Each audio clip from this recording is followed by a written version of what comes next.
What is going on, people? Welcome to your, 51st Java tutorial, I believe. And in this tutorial we're going to be talking about GUI some more. And unlike last time where we built a GUI that looks the same on every single operating system, like if you ran it on a Windows operating system and a Mac, it will look the exact same.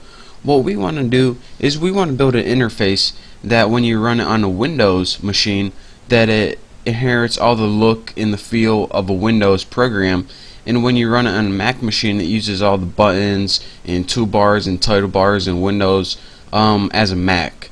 So the last one we built in the last tutorial was simple for a really easy one, but we're going to be going in some complex, and it's just a better GUI system of building interfaces. So that's what I'm going to be teaching you today.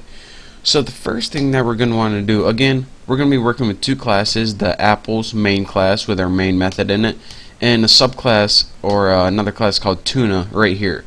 So in your Tuna class, or not the one without your main argument, the first thing we're going to need to do is import a bunch of stuff to use.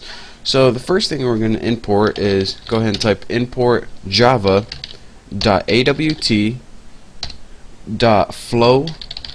layout, and make sure you're capitalized like I am. And what this is going to do is it's going to import pretty much how things are placed here. That's how I can say it. What this is going to do is pretty much give you the default layout managing. It's going to say, alright, I'm going to put this here. When I build my next item, put it to the right of it. When I build my next item, put it to the right of it. And once you run out of space, just move to the next line. So this is pretty much the layout of our thing. And we don't want to have to program an entire layout, so that's why we're importing that. The next thing we're going to want to import is, go ahead and type import java x, don't forget that x, and we're going to import swing dot JFrame.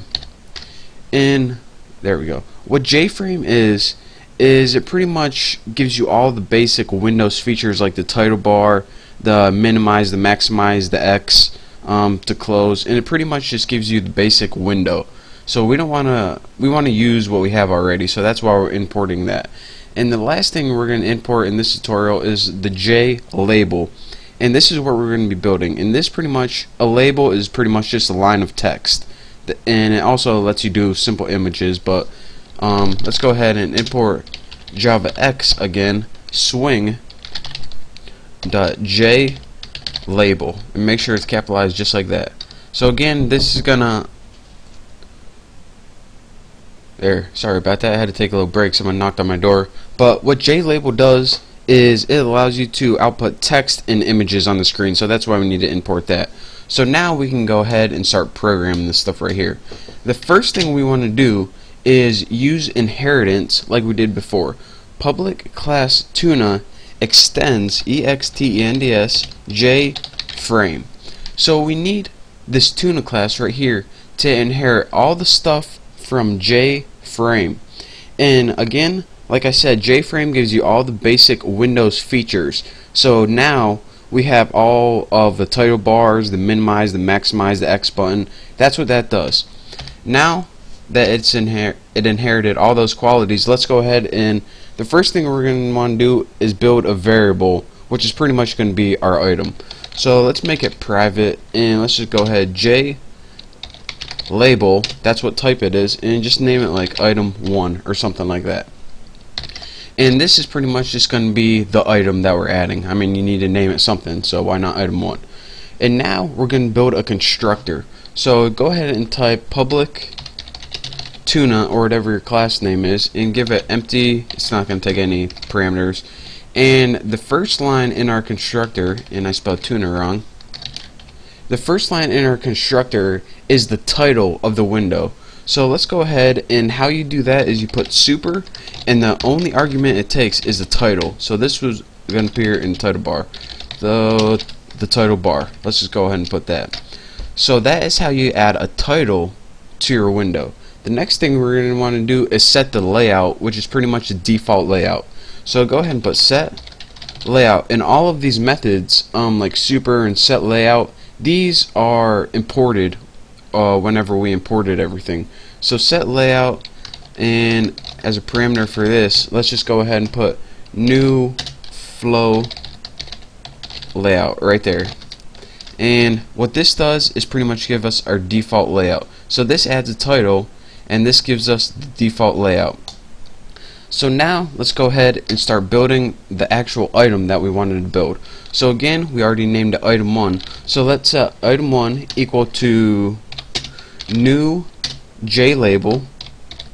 And remember, labels are pretty much just text. So this is how we put text on the screen. And the argument for it is what you want to output on the screen. This is a sentence. Make sure you spell it wrong. And now we pretty much just have an item that says this is a sentence. All we have is text on the screen now. Now we can add some functionality to our item. One thing we can do is make a little scroll box pop up when you hover over it. And that scroll box is actually called a tooltip text. So we can take that item 1 that we just built and set tooltip text like that. And now our argument is what's going to appear when we hover over it. So what do we want to appear? This is going to show up on hover or something like that. So now we built a line of text on the screen, and now when you hover over it, this thing's going to pop up, and we use that putting the set tooltip text method. A little tongue twister. And now lastly, the last thing we want to do is add the item to the window. We made an item, we have a window, but we didn't add the item in the window. So that's easy. All you have to do is add item 1. So again, don't forget, it just doesn't automatically add it for you. You have to actually add it. Why they did that, I don't know, but that's what they did. So now we have an item in pretty much our Tuna class is done. Now go over to your main Apples class right here, and we can go ahead and start building the object for that, or calling our Tuna class. So the first thing we're going to need to do is import one thing right here. Import javax dot swing, make sure you spell it right, dot JFrame. And again, like I said before, this pretty much gives you all the basic Windows features. So now let's go ahead and start building an object for Tuna. Tuna, I'm just going to name my object Bucky equals new Tuna, or whatever your class is. Not going to take any arguments. And now you need to do a couple things to this object, which is pretty much the window with a line of text in it. What we want to do is set, and this is really important, set default close operation right there. And what we need to put in here is how we want our program to close. So put JFrame.exit underscore on underscore close, all in capitals. And what this does is whenever we hit the X button, the program terminates. If you don't have this, then your program is going to be messed up whenever you hit the X button. Is my screen recorder still running? Alright, just checking. Now what we need to do is set a size for that object or window. So again, put Bucky.set size. Let me see how much time I got left. 2 minutes. So this is going to go real quick. Bucky set size, and let's just put it like 275 by 180 or something like that. And now the last thing we need to do is Bucky set visible, and I'm going to do this real fast. Set true, and this pretty much means so you can see it. Now let's go ahead and run this, and what we got right here is this is a sentence, and when you hover over it, it says this is going to show up on hover. So again, that's what we built right here.